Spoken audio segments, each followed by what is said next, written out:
সাধু পিতরের দ্বিতীয় ধর্মপত্র ৩ অধ্যায় ১১ খ ১৫ ক ১৭ থেকে ১৮। প্রীতিভাজনেরা, একবার ভেবে দেখো কী ধরনের মানুষ তোমাদের হওয়া উচিত, কতখানি পবিত্র ও ধার্মিক জীবনই না তোমাদের যাপন করা উচিত। তোমাদের যে এখন পরমেশ্বরের সেই দিনটি প্রতীক্ষায় থাকতে হবে, এমন চেষ্টাও করতে হবে যাতে সেই দিনটি আরও শীঘ্রই আসে।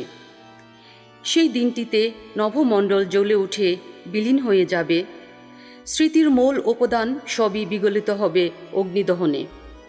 কিন্তু আমরা তো এখন প্রভুর প্রতিশ্রুতিতে আস্থা রেখে এমন এক নতুন নভমণ্ডল, এমন এক নতুন পৃথিবীর প্রতীক্ষায় রয়েছি, যেখানে নিত্যই বাস করবে ধর্মিষ্ঠতা।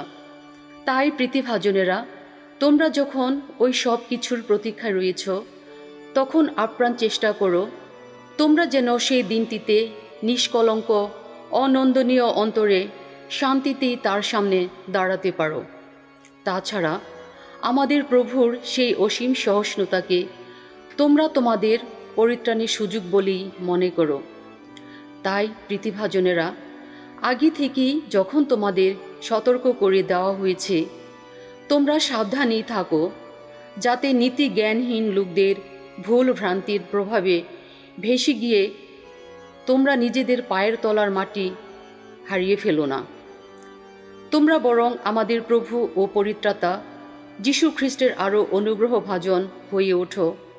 তোমরা বরং তার ঘনিষ্ঠতর পরিচয় লাভ করো।